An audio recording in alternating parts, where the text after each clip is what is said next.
Todos são bem-vindos ao programa Palavras Consoladoras. Durante 15 minutos estaremos em sua companhia.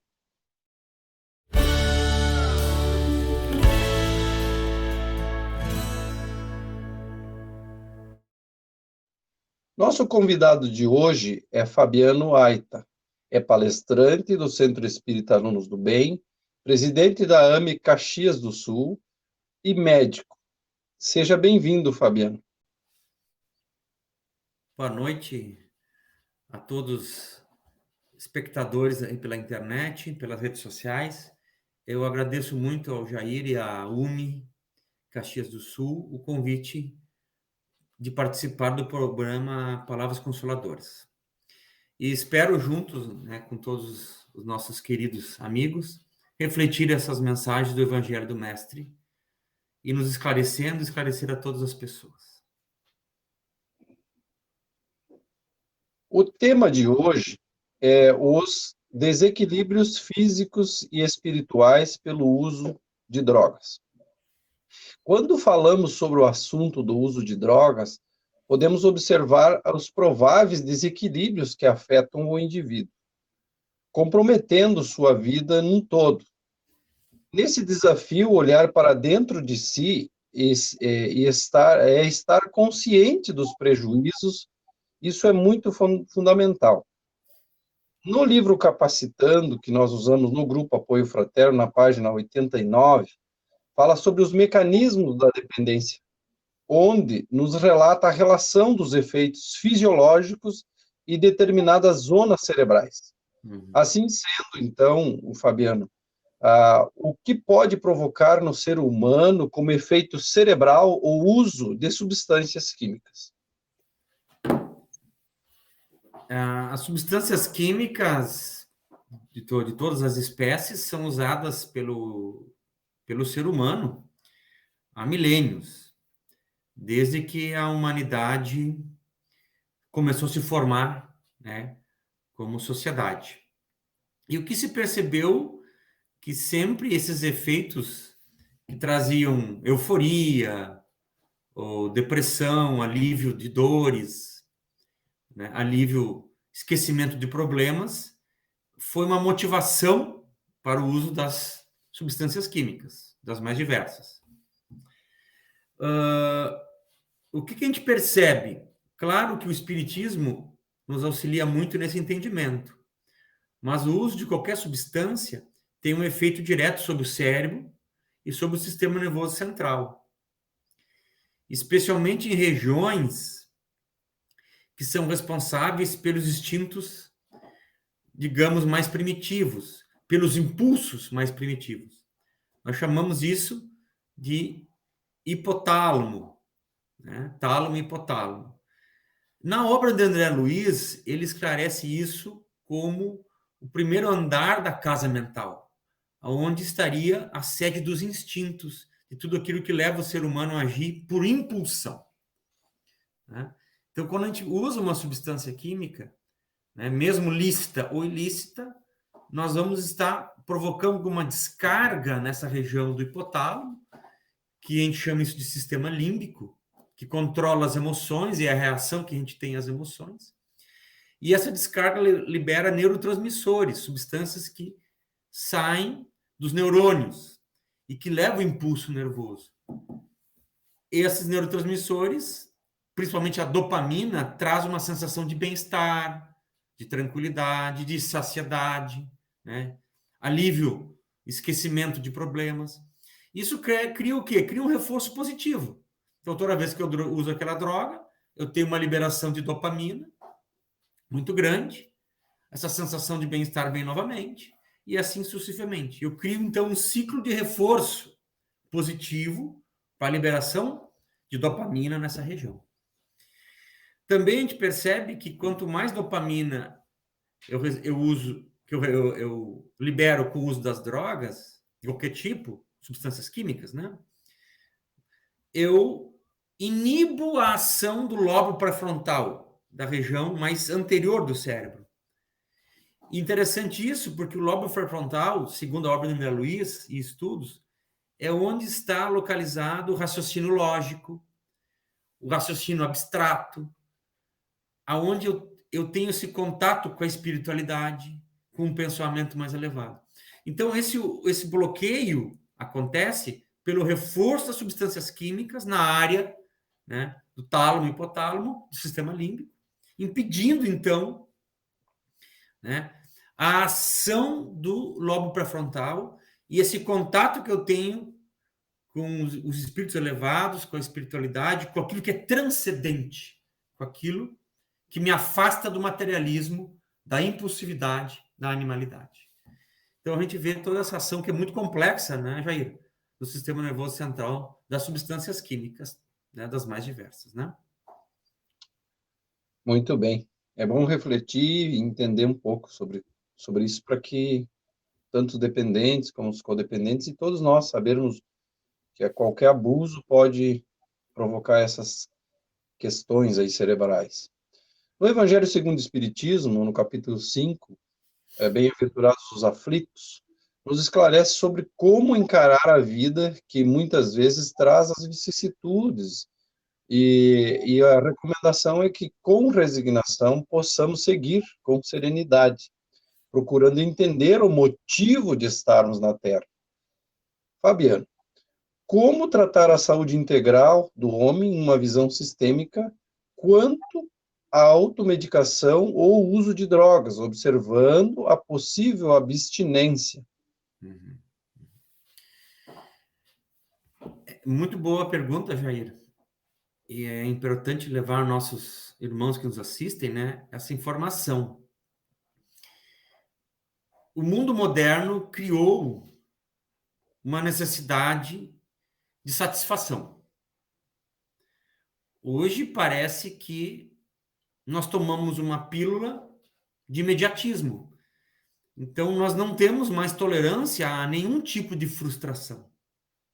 As pessoas querem tudo agora, tudo no imediatismo, né? Muitas vezes não toleram esperar, não toleram uma resposta negativa, não toleram frustração.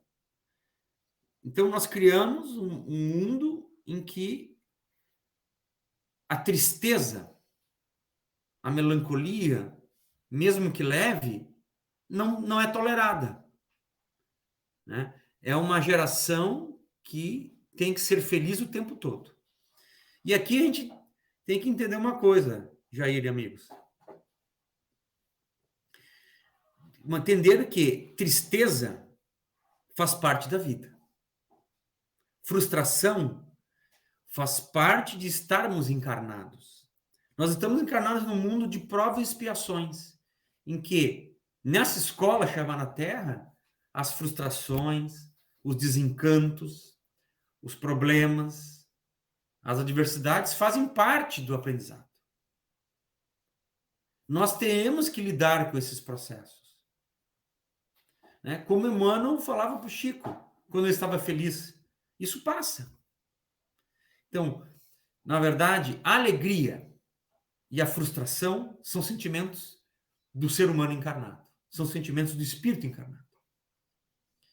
E nós devemos lidar com isso, aprender a lidar com isso. Não confundir tristezas e frustrações com depressão, que é uma doença e que realmente deve ser tratada. Então, muitas vezes nós nos deparamos com irmãos que, diante de processos da vida, desencantos familiares, né, desencantos no trabalho, usam drogas que amenizam a dor. E drogas, muitas vezes, vendidas, porque como receituário médico ou não, né? Antidepressivos, ansiolíticos, né? Remédios para induzir o sono. Mas veja bem, Jair, nós temos que diferenciar aqui o necessário do uso abusivo. Então, o indivíduo que tem uma insônia severa, que passa por um transtorno de humor, uma depressão, um transtorno bipolar, ele tem que tratar essa doença. Essa doença, muitas vezes, pode assumir um papel grave, levando ao suicídio ou atrapalhando muito a qualidade de vida. Mas toda medicação química que utiliza num processo de depressão é uma bengala, em que eu uso por um período até eu criar mecanismos psicológicos de seguir a minha vida, com plenitude. Eu como espírito imortal encarnado. Buscando muitas vezes um auxílio psicológico, uma psicoterapia, e me auxiliando nisso aí. Então nós vemos muitas vezes indivíduos que tomam remédio para depressão e não param nunca mais na vida. E muitas vezes o psiquiatra quer retirar, ele não, ele continua usando, porque para ele é uma bengala que ele não pode se afastar. Ele não pode tirar esse reforço. E muitas vezes cria uma dependência psicológica, né? Então, na verdade, o uso de drogas que, com prescrição médica ou vendidas na farmácia, sim, Jair, elas se tornam dependentes e muitas vezes aumentando doses dessas medicações. Que repercussões isso leva? Cria o mesmo reforço no sistema nervoso central que nós falamos anteriormente, né? Esse mesmo reforço, causando a dependência e liberação de dopamina nesses núcleos.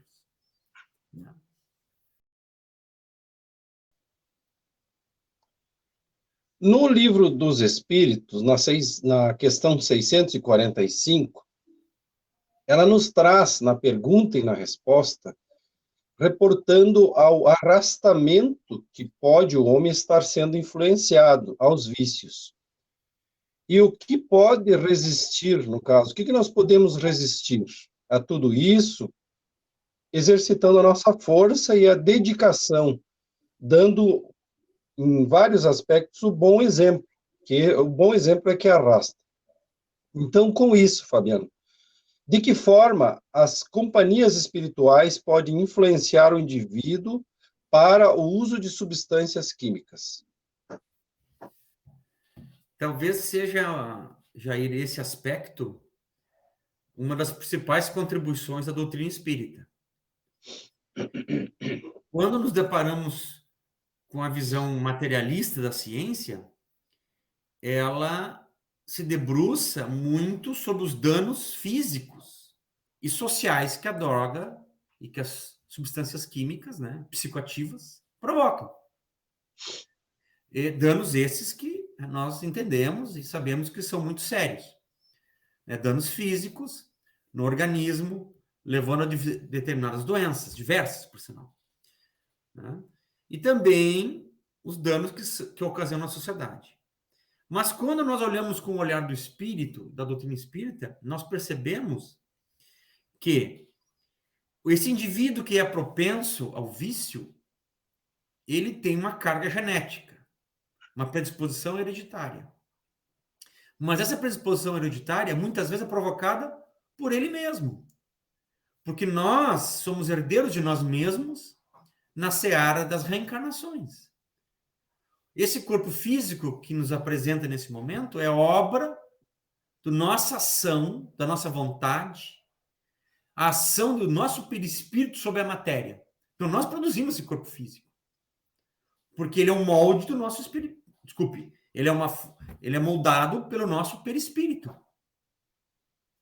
E o perispírito é a ação do nosso pensamento e da nossa moralidade. Então, nós entendemos que essa predisposição vem em nós mesmos, produzindo talvez por diversas, centenas, milhares de reencarnações em que delituamos, caímos no delito, no vício diverso, tendo tendências a essa encarnação a ter contato com as substâncias diversas e talvez novamente sucumbir. Então, nesse momento, no momento em que o nosso pensamento está voltado ao uso de uma substância, a ação de espíritos desencarnados que sintonizam conosco nessa ação vai acontecer. Por quê? Porque nós emitimos pensamentos de vício. Emitimos pensamento na vontade do consumo de uma substância. Como emitimos pensamentos diversos, todos os dias. Então, todos os dias nós emitimos pensamentos. Eu estou emitindo agora. Né? No momento que eu tenho raiva, né? Que eu sinto desconforto, não tenho simpatia com determinada pessoa, eu estou emitindo um pensamento. No uso de uma substância psicoativa, da mesma forma. Eu também vou emitir esse pensamento. E irmãos desencarnados que muitas vezes usaram essas substâncias enquanto encarnados, sintonizam conosco, nos induzindo ao consumo. Tem uma passagem no livro de André Luiz, da obra de André Luiz, que é no livro A Vida Continua, que é muito interessante. O senhor chega em casa com a vontade de tomar uísque. Uma pessoa bem apresentada, etc. Ao abrir o uísque, 2 irmãos desencarnados que sintonizavam com ele entraram em sintonia plena para o consumo da substância. Então, sempre vai haver a ação, né, de indivíduos desencarnados quando há um uso, principalmente um uso abusivo, um consumo abusivo. E também pode acontecer, Jair, só para finalizar, aqueles indivíduos que querem a vingança.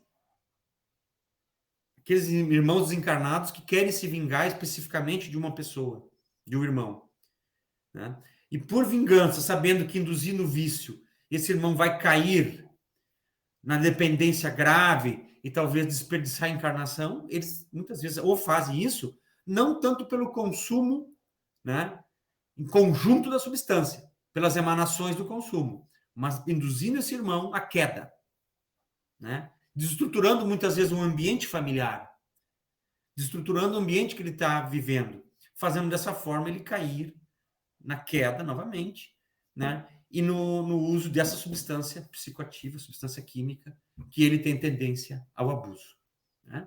Então, nós vamos ter a ação, sim, de espíritos encarnados, em qualquer situação. Muitas vezes por uso conjunto, mas também pela questão da vingança.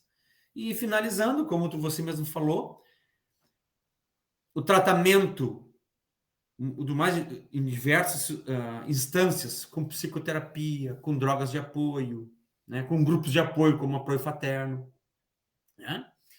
Mas também com a ação da vontade e da transformação pessoal, ou seja, através da reforma íntima.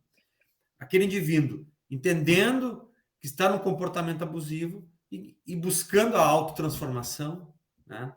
A reforma íntima, a reforma daquilo que o faz cair no abuso e no vício.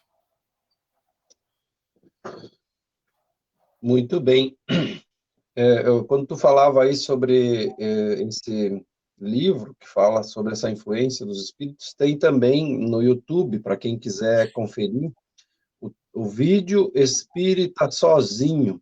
Ele demonstra toda essa influência que recém Fabiano colocou sobre esse intercâmbio, enfim, que os espíritos inferiores fazem, tentando interferir àqueles que fazem uso de substâncias. Assim, podemos, então, nos referir ao trabalho do Grupo Apoio Fraterno, que proporciona, sim, esse intercâmbio, né, juntamente com tudo isso que o Fabiano falou, que traz essas outras ferramentas, enfim, das medicações, enfim, do auxílio de profissionais, de comunidades terapêuticas, tudo é um conjunto. E também o tratamento dos familiares, que o Grupo Apoio Fraterno recebe também os familiares, na sua dinâmica, auxiliando o dependente e os codependentes. Então, o convite é que venha participar do Grupo Apoio Fraterno, usufruindo das ferramentas todas que trazem esse processo de mudança de comportamento para essas novas atitudes. Podemos, sim, melhorar com esses cuidados o nosso físico e o equilíbrio espiritual, para melhor conviver conosco mesmo e com os que nos rodeiam, familiares e pessoas, enfim, que temos que estar nesse conjunto de vida. Como dizia o Chico, né? Embora ninguém possa voltar atrás e fazer um novo começo, qualquer um pode começar agora e fazer um novo fim. Então, todos nós temos essa condição de melhorar. O Apoio Fraterno, já em 10 anos, em Caxias do Sul, está funcionando no Centro Espírita Alunos do Bem, presencialmente. Quem quiser fazer contato, ele pode procurar no Facebook, Grupo Apoio Fraterno Caxias do Sul. Quero, então, agradecer a você, Fabiano, por ter nos proporcionado esses momentos de reflexão. Boa noite, Jair. Eu que agradeço a oportunidade, agradeço ao Grupo Apoio Fraterno, a UMI Caxias, essa oportunidade de intercâmbio, de discussão dessa problemática tão séria que aflige a humanidade. E boa noite a todos os irmãos que nos acompanham pelas redes sociais. Um abraço fraterno, até a próxima oportunidade. Então, vamos agradecer a todos que estiveram conosco. Sigamos na paz do Mestre Jesus, que nos ampara sempre. Foi um privilégio estar em sua companhia. Até o próximo encontro.